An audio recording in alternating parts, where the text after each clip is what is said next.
Blacks in Wax Open Forum. My name is Margaret Locklear, and my guest today is Mr. John Carrington.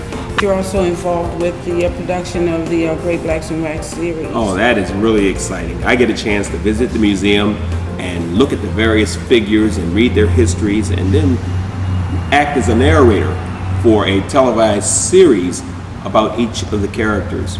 And it's really exciting when you can see the various characters come to life as a result of the efforts that we're making in narrating and producing the Great Blacks in Wax series. Right, that's wonderful, especially to get that information out there. All right, that's right. And to encourage people to come and visit the museum. Please visit. The trip will inspire you. Once you've been here, then you have a basis for moving on with your life and your future. Once you know where you've been, you know where you can go. We can go on and on. I'm telling People need to come down to this museum and find out for themselves what's going on. And I also want to share with you one of the greatest poets in Russian history and Russian literature was a black man by the name of Alexander Pushkin. Is that? Oh my goodness, touche! You got me. Russian. It was black Russian, and yes, there were black men in Russia. That's right. By the way, Margaret, I hear you're up to some pretty interesting activities yourself. Yes, I do a living history, and I portray Sojourner Truth, but from a contemporary perspective. If Sojourner Truth were alive today, how she would feel about all the goings-ons down here these days, especially with the war in Iraq, how we treat our children, how we feel about ourselves as African Americans in America. And I'm going to be doing this show in a few days on September 4th, and at a senior center in West Baltimore called Green Hill Senior Centers building. Goodness. And I wear I wear slave garments. And I talk about the first half of the show. I tell you about Sojourner's history, biography.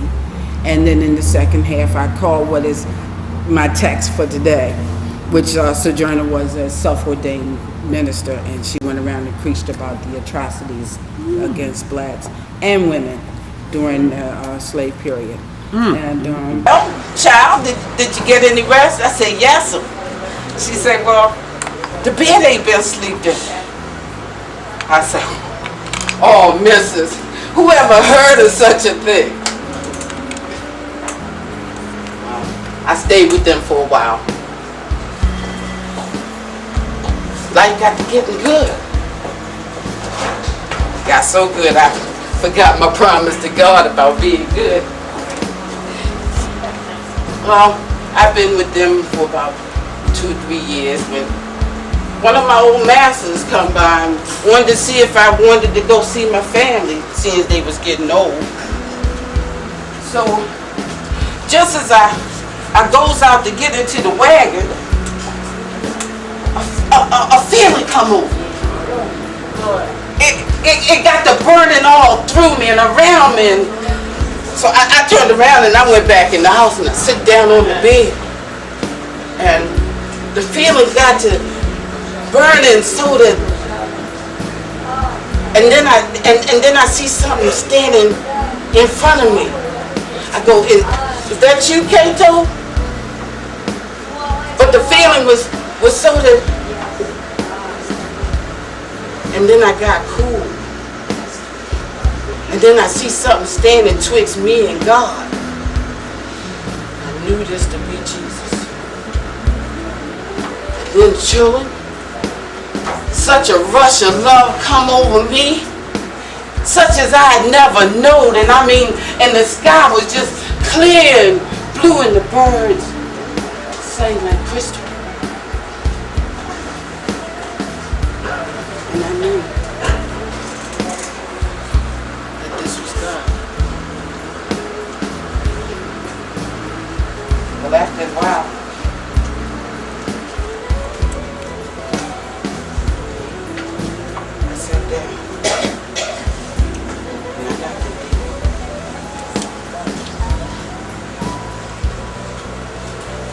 feeling left me. And some say, but what about them white folks? What about them that beat and abused you? What about them? And I tell you, children, such another rush of love come over me. I say, oh Lord, I can even love them white folks.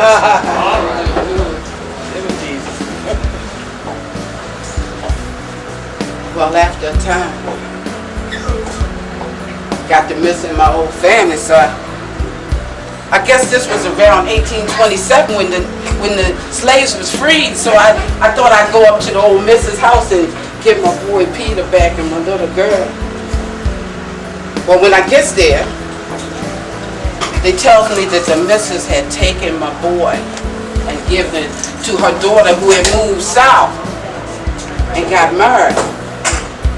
Well, when I hears this, I goes up to the old missus and I say, oh missus, how could you do that? How could you take away my boy? He was free.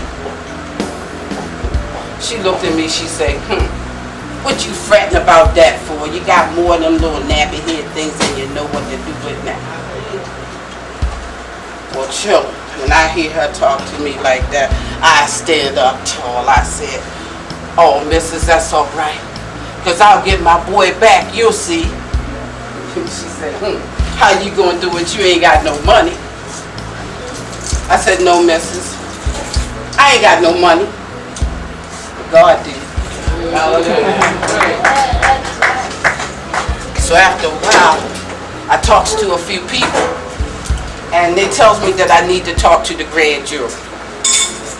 So I goes to town, and I waits outside the court where they hold the grand jury, and I wait all day.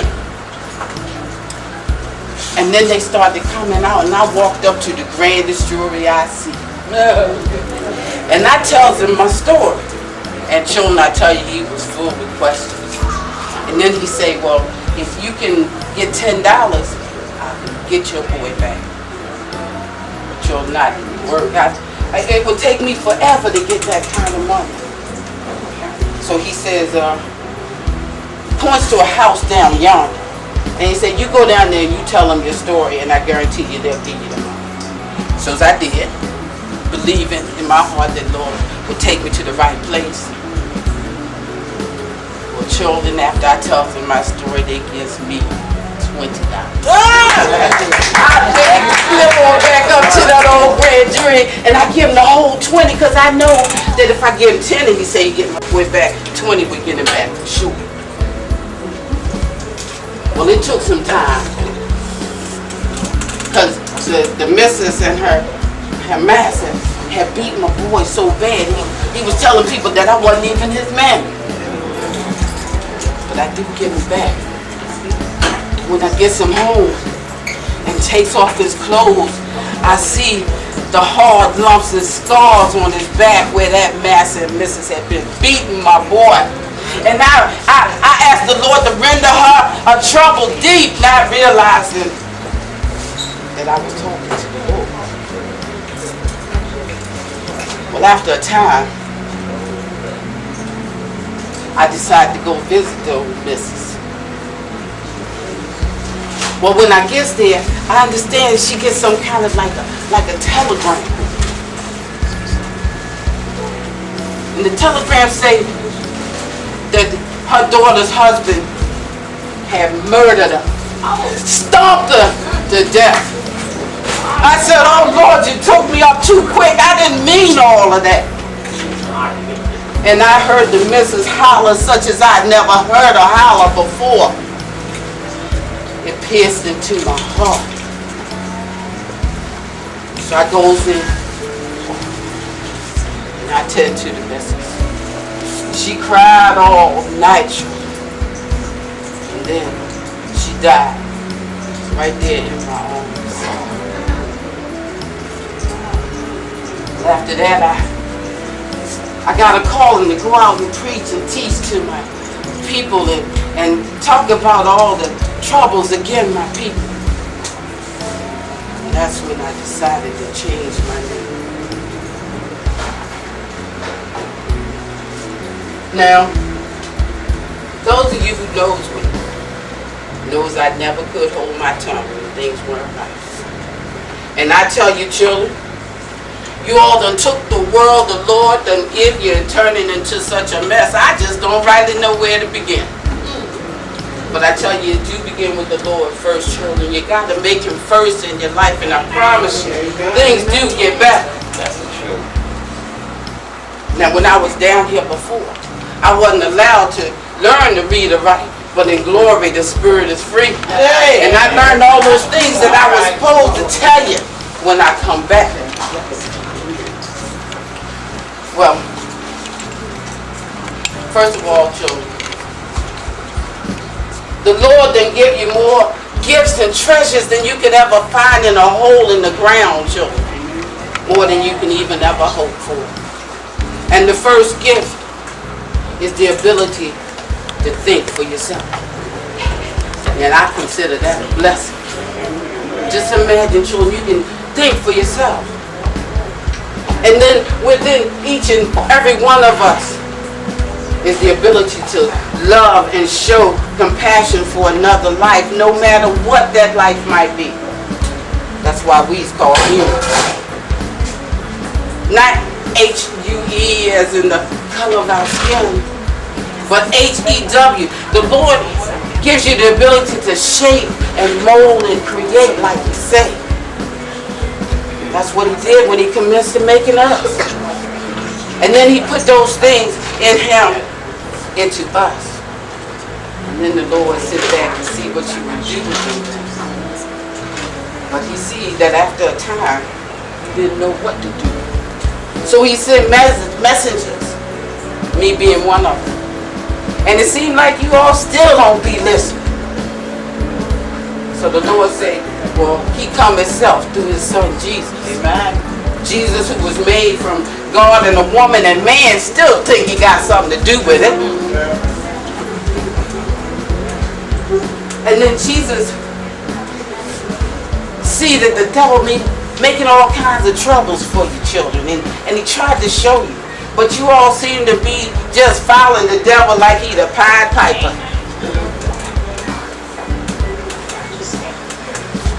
Well, children,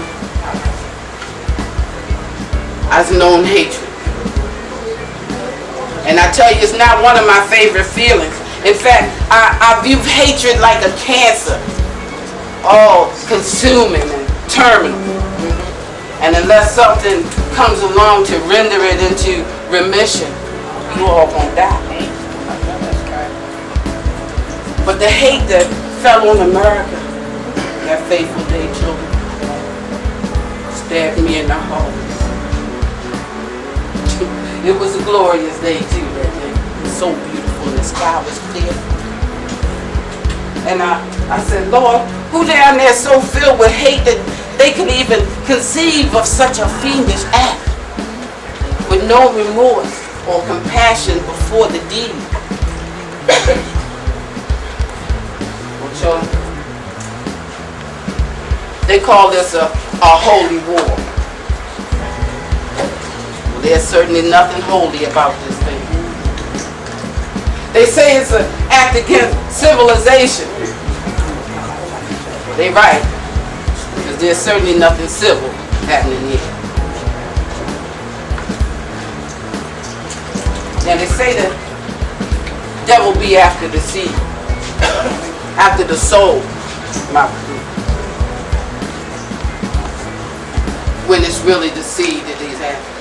Because see, the soul belongs to you and God. That's what he means by free will. Now you can either save your soul and take it back to God, or you can give it to the devil. But it's really the seeds you need to be after. So just stop throwing your seeds every which way. Because if you don't, you reap what you sow. The seeds you have planted have no essence. Thereby. And I just want to read this to you. Because that's what I mean about glory. We could do. You reap what you sow. The seeds you planted have no roots, thereby having no essence and the inability to grow flourish. Reap what you sow. The seeds in your mind have no substance, leaving you without a soul and the inability to show compassion. You reap what you sow. The seeds in your heart have no meaning, leaving you without a spirit and the inability to show love unconditionally. Reap what you sow. Now, like I say, the devil be wanting your seed. And it seems like you all just be giving it to him. Call him Generation X. Now, what's that about? I thought X was the solution to a problem and not the problem itself. You all expect the children to do what you tell them when you don't do it yourself. So what I do here is I talk to the children directly. And some of you can take it back home. Hey, my children, I know it's true because some boy came and told on you.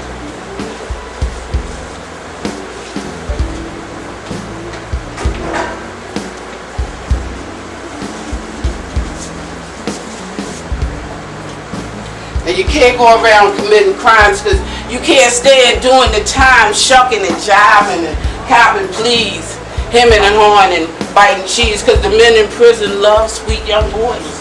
And they'll work them and whip them and treat them like toys. And you can be sure that they'll get to yours. It used to be fun being a kid, but now you grab a gun and put in a bid for your new jacket or chain or shoes, and then you get stupid and leave around clues. Put one hand around his shoulder, and with the other you got a little bold and pointed out your best friend's features, and then you became another creature. You said you loved him and called him yo, and you laughed in his face and cut his throat. Then you ran to hide in some place just like Cain, who fell from grace with a mark on you for the rest of your life. You never know nothing but strife. You'll never grow up to be a man because you'll forever wear a murderer's brand. You think what you did was brave and cool. Well, I think that you were just a fool because God gave you a chance to live in this world, to enjoy and enhance some sweet little girl, to be whatever you want to be. But now I see it's up to me because I got some babies I want to grow up. So stop making all this stuff so tough. We as black people got a lot more at stake. We've suffered enough and we need a break. So make us proud and thankful parents that we invested all our talents into making them better than us. That there are better things than to make a fuss over material things. And learn to trust your mother and father, teacher and guide, and build towards self-pride. Because we're killing our future. But our seeds weren't a waste. But it might have been better if some of them never had a taste of life.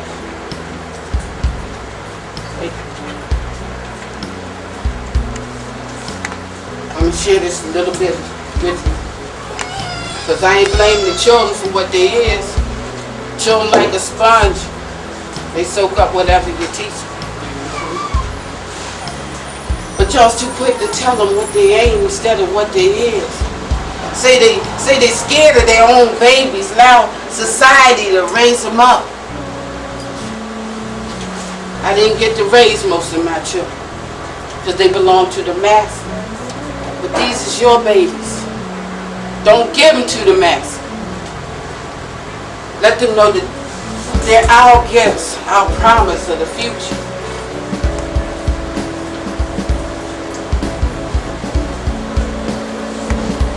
I consider children like diamonds.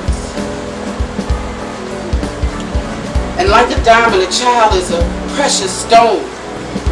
And when born is in the discovery of a newly found diamond, honed by our hands from the depths of the earth.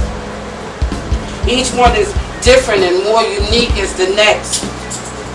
And after we free it from the soil, after we chip away the hardness and the vermin, and after we polish it, can you see the rainbow in the stone? The rainbow was God's promise. Would you throw it away?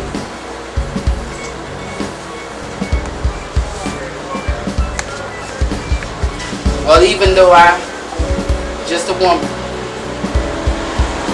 I'll be here to get things set right again. That's me and God. But we got to make him first in our life. And then we got to be loving ourselves. We need to take pride in who he is. And learn more about who we are. Because we come from kings and princes. We are a mighty people. And we've endured much, and there be much to go. But we will be what we was meant to be.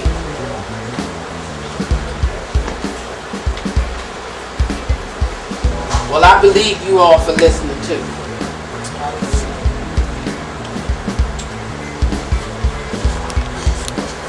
I don't know where I be going, Lord, but you just show the way.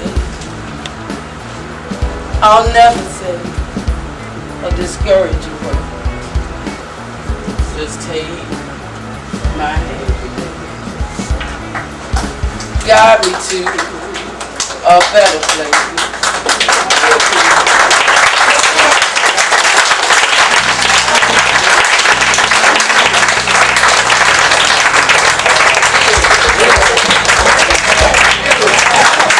I hear that you write poetry and that you compare quite well with Gwendolyn Brooks and Maya Angelou.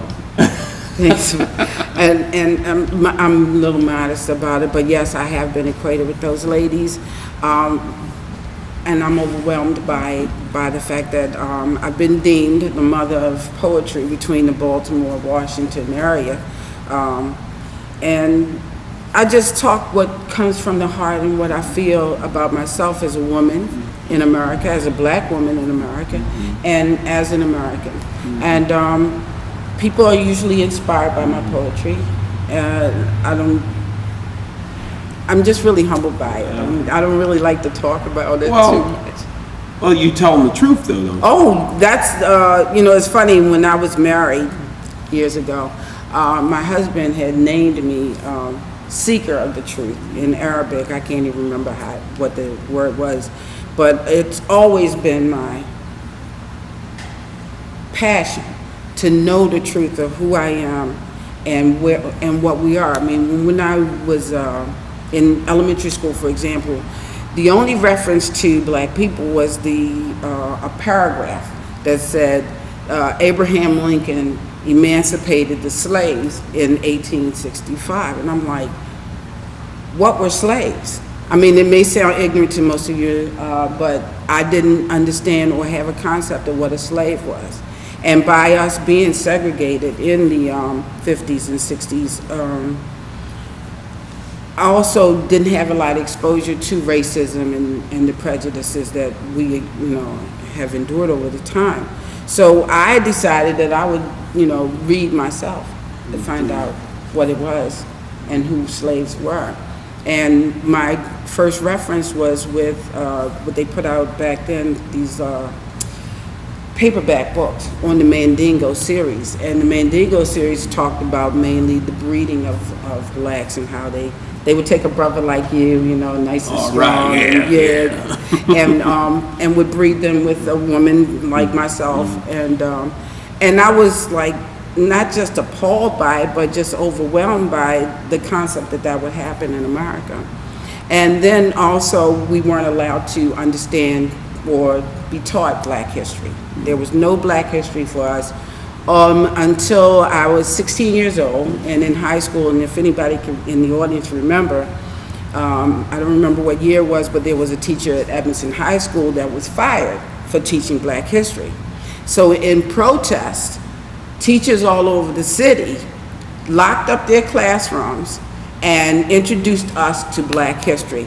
And our first course was presented to us through a comic book series that was written by Dr. Quarles, who was taught history at Morgan in the 50s and 60s. I guess that's when he was there.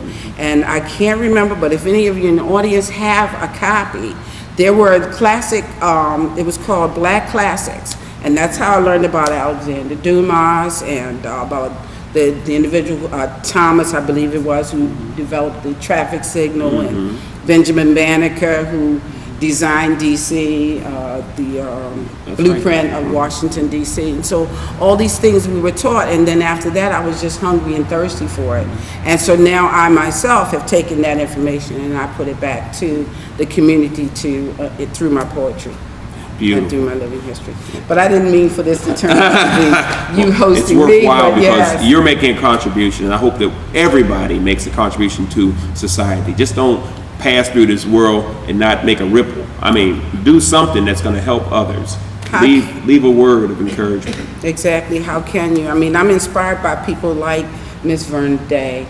I also, I'm familiar with her, and she inspires me because in our society, people feel that when you get a certain age, if you haven't achieved a certain place in life, then give it up and, and just go and settle, in your rocking chair. Well, at my age, I'm even more inspired to do things, and I want to leave a legacy mainly for my grandchildren, because this particular generation, I feel, has been totally neglected. I'm not talking about my kids, but the kids under my kids have been totally neglected, been tossed aside, called Generation X, and that's part of my speeches. Generation X, I thought that was the solution to the problem, not the problem. And so I want to motivate our young people by doing what I do and just letting them know that no matter what age, you can be important in life and important to society. And even possibly make changes. Make changes, because change is going to happen. It's a question of whether or not you're going to direct that change so it's a positive change, a positive result. Somebody once said, making a choice is a choice. Not making a choice is also a choice. Okay, folks, thank you for joining us at the Great Blacks in Wax Open Forum. If you'd like to be a guest, come down to the Great Blacks in Wax. It's usually done on the first Monday of each month, and you can be a participant. You can also take a look around the museum, and like I said, once you've been here, you'll never forget it. Thank you for joining us. John, thank you for being here with us today, and we'll see you again.